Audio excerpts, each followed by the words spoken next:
तो देखिए औसत चाल पे आधारित प्रश्न जो है आपका 40 नंबर, यानी एक कार 32 किलोमीटर प्रति घंटा से एक निश्चित दूरी तय करती है और 68 किलोमीटर प्रति घंटा से वापस आती है। इस पूरी यात्रा की औसत गति क्या है?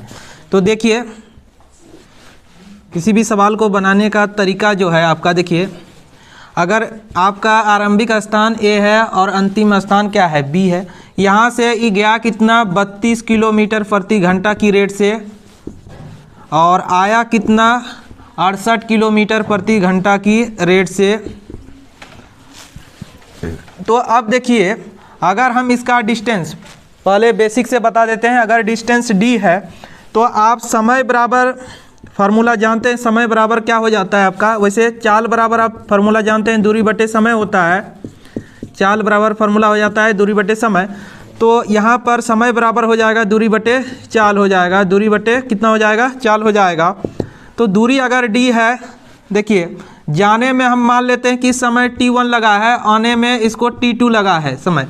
तो T1 बराबर आपका कितना हो जाएगा, T1 बराबर हो जाएगा आपका D बटे 32 होगा और T2 बराबर क्या हो जाएगा, D बटे कितना होगा, 68 होगा। तो आप देखिए यहाँ पर कुल दूरी क्यों निकाल रहे हैं, क्योंकि औसत चाल के लिए कुल दूरी चाहिए। औसत चाल का जो फार्मूला हो जाता है, औसत चाल का जो फार्मूला होता है वो कितने के बराबर हो जाता है या क्या होता है, कुल दूरी बटे कुल समय। कुल दूरी बटे कुल समय होता है, कुल दूरी बटे कुल समय। बेसिक चीज़ जानना बहुत ज़रूरी है। तो कुल दूरी बराबर कितना हो गया, D प्लस D। जाने में इसको D दूरी तय करना पड़ा और आने में भी D, तो कुल दूरी कितना 2D हो जाएगा। और कुल समय की बात करें तो कितना हो जाएगा, कुल समय आपका, कुल समय T बराबर हो जाएगा T1 plus T2, T1 plus T2 और T1 और T2 का वैल्यू दिया हुआ है। तो औसत चाल एवरेज वेलोसिटी अगर निकालना रहे औसत चाल, तो औसत चाल बराबर आपका क्या हो जाएगा, औसत चाल बराबर हो जाएगा आपका D प्लस D, यानी 2D अपॉन कितना हो जाएगा, D बाय 34 और D बाय 68। इसको जब सॉल्व कीजिएगा तो 68D प्लस 32D और ये तो फिर ऊपर चल जाएगा, 32 गुना कितना हो जाएगा 68, तो 2D ये कितने के बराबर होगा, 8 2 10 9 100D हो जाएगा, यहाँ पर 100D हो जाएगा और 32 गुना कितना हो जाएगा 68। तो D तो कैंसिल हो जाएगा और इसको जब सॉल्व कर लीजिएगा आप लोग तो कितना हो जाएगा, ये कितना हो जाएगा 43.42 होगा। 2 अंक के बाद दशमलव दे देंगे तो ये कितने के बराबर हो जाएगा, 43.52 किलोमीटर प्रति घंटा हुआ। ये पूर्णतः बेसिक से हुआ, ये आपका क्या हुआ, बेसिक से हुआ। पहले क्या किए, कुल दूरी निकाल लिए। कुल दूरी इधर जाने में कितना D, आने में कितना D, तो ये हो जाएगा कितना 2D। और जाने में कितना समय लगेगा, तो समय का जो फार्मूला आप लोग जानते हैं, समय का जो फार्मूला होता है दूरी बटे चाल हो जाता है। तो T1 बराबर D बाय 32 होगा और आने में मान लेते हैं T2, तो आने में भी तो दूरी D तय करना पड़ेगा और किस चाल से आ रही है, तो 68 किलोमीटर प्रति घंटा की चाल से आ रही है, इसलिए इसका जो समय होगा कितना होगा, D बाय कितना 68। तो कुल दूरी और कुल समय निकालिए। औसत चाल बराबर क्या हो जाता है, कुल दूरी बटे कुल समय, और इसको कैलकुलेट कर दिए तो कितना आ गया 43.52। और बहुत क्या सोचता है यहाँ पर कि एक 32 किलोमीटर है और ये कितना 68, 32 और 68 को जोड़ दिया और 2 से भाग दे दिया, जो कि सरासर गलत है। तो ऐसा नहीं काम करना है। ऐसा कीजिएगा तो ऑप्शन नंबर पहला ही आ जाएगा, जो कि आपका गलत है। ये हुआ आपका पूर्णतः बेसिक से। तो इस प्रकार का अगर सवाल रहे तो हम लोग इतना लंबा चौड़ा नहीं बनाएंगे इसको तुरंत। औसत चाल बराबर अगर 2 चाल आपका मान लेते हैं कि V1 और V2 दिया हुआ है, तो औसत चाल बराबर हो जाएगा 2V1 into V2 divided by V1 plus V2। याद रखिएगा 2V1 into V2 divided by V1 plus V2। इसी तरीक़ा से ये फार्मूला प्रूफ आता है। एज ए ट्रिक सोचिए या फार्मूला इसको सोचिए, 2v1 इंटू v2, तो इस फार्मूला पे पुट कर दीजिएगा तो कितना होगा 2 इंटू 32 इंटू कितना 68 डिवाइडेड बाय v1, तो 32 और कितना 68, जाने में 32 किलोमीटर और आने में कितना 68 किलोमीटर प्रति घंटा, तो ये कितना हो जाएगा 232 68 अपॉन 100, इसको जब मल्टीप्लाई कीजिएगा तो इतने के बराबर होगा बटे 100, तो 43.52 किलोमीटर प्रति घंटा होगा। इस तरह आपका आंसर हो जाएगा ऑप्शन नंबर सी। तो इस तरह जितना भी दो स्पीड दिया है तो उसका एवरेज स्पीड निकालने का यही फॉर्मूला है। नेक्स्ट जो क्वेश्चन है आपका 47, एक कार 6 किलोमीटर की 4 क्रमिक दूरियां क्रमशः 25 किलोमीटर प्रति घंटा, 50 किलोमीटर प्रति घंटा और 75 किलोमीटर प्रति घंटा और कितना है 150 किलोमीटर प्रति घंटा की चाल से तय करती है। इस दूरी पर औसत चाल क्या होगा? ऐसे है आपका क्वेश्चन, ई 6 किलोमीटर, फिर इधर 6 किलोमीटर, फिर ई 6 किलोमीटर, ई 6 किलोमीटर, यानी यहाँ से यहाँ तक ई था इसका आरंभिक और ई है मंजिल।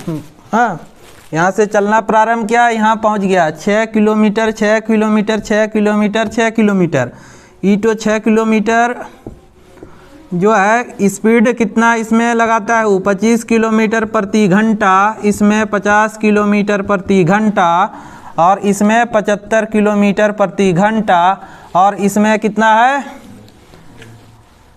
150 किलोमीटर प्रति घंटा, यही ना। तो औसत चाल का जो फार्मूला हो जाता है कुल दूरी बटे कुल समय। तो अगर समय की बात करें, ये तो आपका ऊपर क्या लिख दिए चाल, बीच में ये हम दूरी है।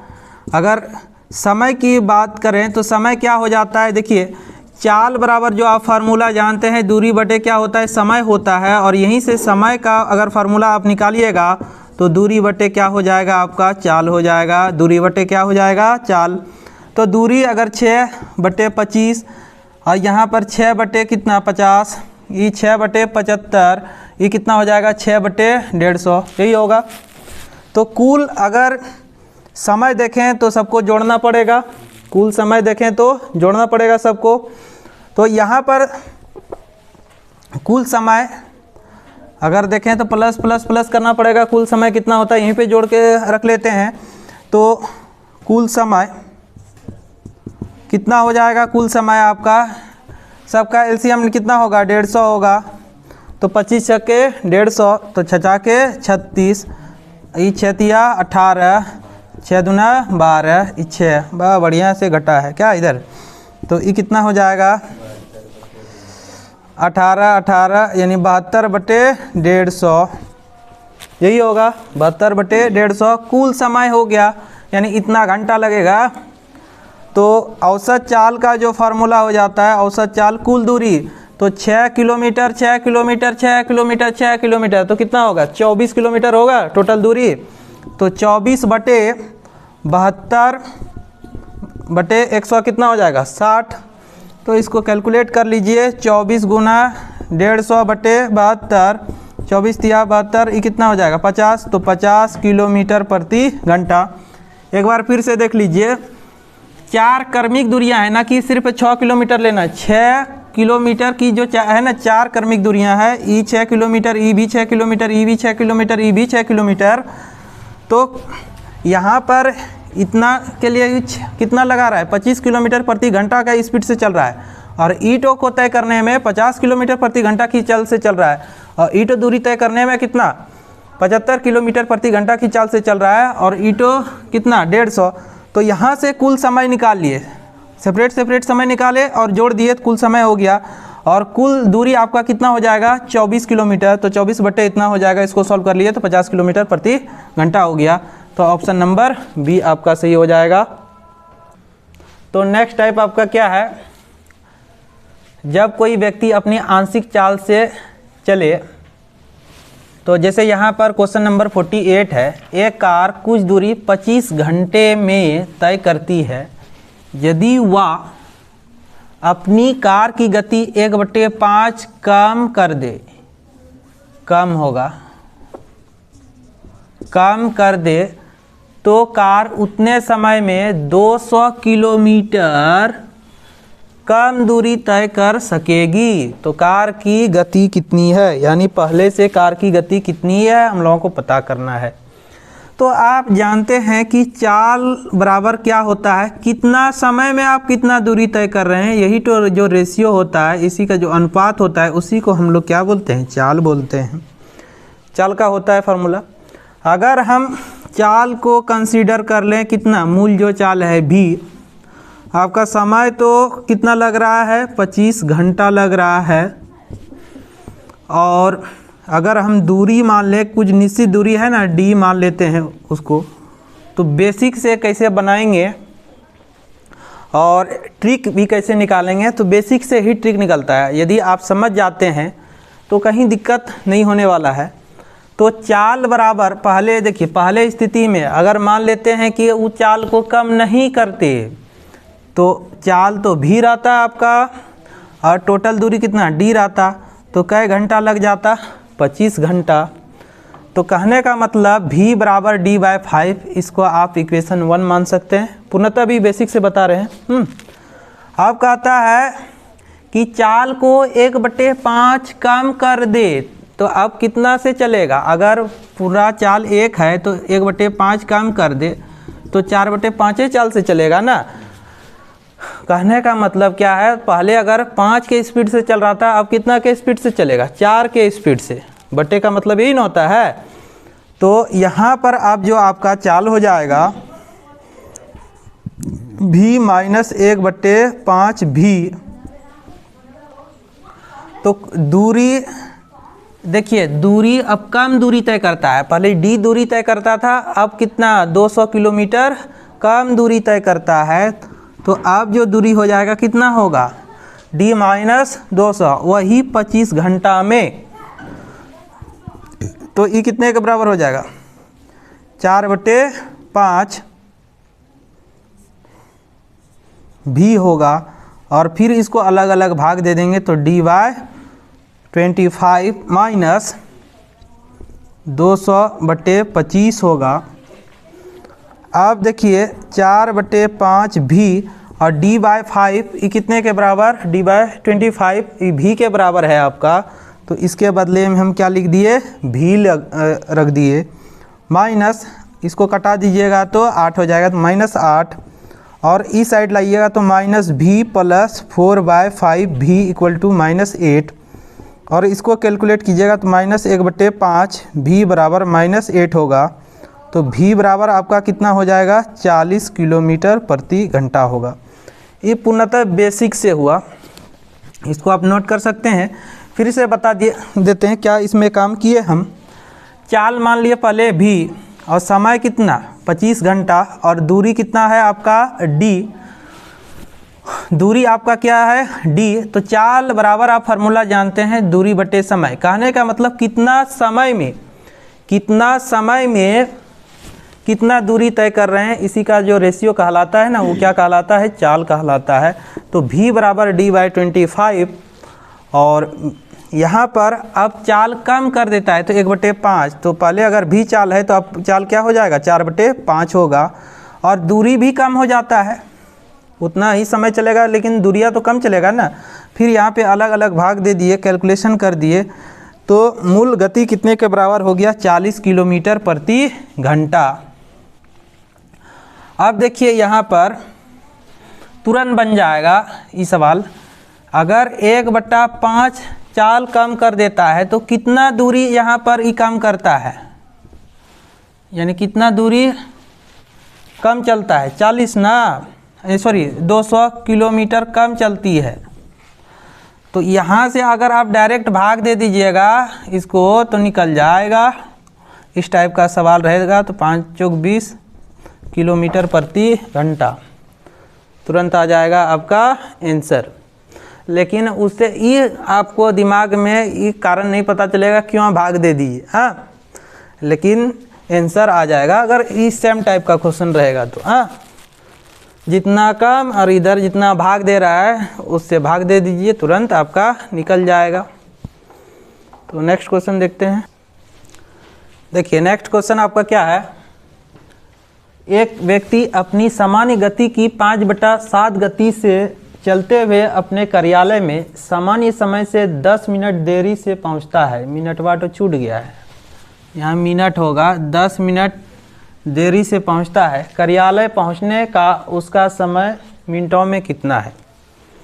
तो देखिए, बेसिक चीज़ तो आपको जानना बहुत ज़रूरी है कि समय बराबर क्या हो जाता है। समय बराबर या चाल बराबर या दूरी बराबर। 3 फार्मूला हम बताए थे, और ये भी बताए थे कि दूरी हमेशा क्या होता है? कांस्टेंट होता है। दूरी हमेशा क्या होता है? कांस्टेंट होता है, अचर होता है। तो आप चाल का फार्मूला तो याद रख ही सकते हैं। चाल बराबर क्या हो जाता है कि कितना समय में आप कितना दूरी तय कर रहे हैं, वही तो चाल होता है। कितना समय में आप कितना दूरी तय कर रहे हैं, वही क्या होता है? आपका चाल होता है। तो अगर हम दूरी यहाँ से निकालें तो क्रॉस गुना करेंगे तो चाल गुना क्या हो जाएगा? आपका समय हो जाएगा। अब देखिए, 5/7 गति से चलते हुए अपने कार्यालय सामान्य समय से 10 मिनट देरी से पहुंचती है। तो ये बटे का मतलब समझिए, फ्रैक्शन का मतलब समझिए कि जो नीचे रहता है ना, वो टोटल को रिप्रेजेंट करता है। जो नीचे रहता है वो किसको रिप्रेजेंट करता है? टोटल को, कुल को रिप्रेजेंट करता है। तो कहने का मतलब कर्मी का, यानी जो भी ऑफिस जा रहे हैं, उसका जो टोटल वेलोसिटी है, यानी उसका जो टोटल गति है, उसके पास कितना? 7 है। उसमें वो 5 का यूज करता है, तब 10 मिनट लेट लगता है, यही ना? 5 का ही यूज करता है और 10 मिनट देरी से वो पहुंचते हैं। अगर हम कहते हैं कि 7 का 7 यूज करें तो वो टी समय में पहुंचते हैं, तो दूरी तो जो रहेगा कांस्टेंट ही रहेगा ना, घर और ऑफिस के बीच का। तो यहाँ पर चाल अगर ले लें 7 और समय कितना ले लें? टी, फिर अगर दूरी ले लें हम कितना? दूरी तो वही रहेगा, फिर चाल आपका कितना? अब 5 का ही यूज कर रहा है तो उसको 10 मिनट अधिक समय लग रहा है। 10 मिनट क्या लग रहा है? अधिक लग रहा है। तो दोनों को क्या कर देंगे? फिर बराबर कर देंगे। दोनों को यहाँ पर क्या करेंगे? बराबर करेंगे। तो 5t प्लस कितना हो जाएगा? 50 हो जाएगा। तो ये कितना हो जाएगा? 2t बराबर हो जाएगा आपका 50। तो t बराबर आपका एक्चुअल टाइम जो हो जाएगा 25 मिनट हो जाएगा। लेकिन आप अगर ट्रिक से बनाना चाहते हैं, इस टाइप का सवाल फिर मिल जाए तब ना ट्रिक पे मेनली है, कंपटीशन में सवाल इस टाइप का मिल जाएगा तब नहीं, इसलिए हम बेसिक से बार बार बताते हैं। देखिए, ट्रिक से तुरंत हो जाएगा। जितना बटे रहेगा ना, 5/7 या कुछ भी रहेगा, जैसे मान लेते हैं कि m/n, और यहाँ t मिनट देरी से पहुँचते हैं, तो क्या आपको करना है? यहाँ पर ऊपर में आपको रखना क्या है? ऐसे m/t कर दीजिए, mt, और यहाँ पर n में m को घटा लीजिए, ओरिजिनल टाइम तो निकल जाएगा जितना है। जैसे यहाँ पर आपका 5/7 10 मिनट लेट से है, तो इसको गुना कर दीजिए तो 10×50, इसको घटा के 2 से भाग दे दीजिए तो 25 मिनट हो जाएगा। तो ये ट्रिक में दिमाग में ये नहीं पता चलता है कि कहाँ से आया, लेकिन आंसरवा मिल जाएगा, बशर्ते इस टाइप का फिर क्वेश्चन मिलना चाहिए आपका। समझ रहे हैं? तो इस टाइप का अगर क्वेश्चन आ जाएगा तो इसे गुना करके भाग दीजिए, लेट से जहाँ पहुँचता है, हाँ, तो सॉल्व हो जाएगा। तो देखिए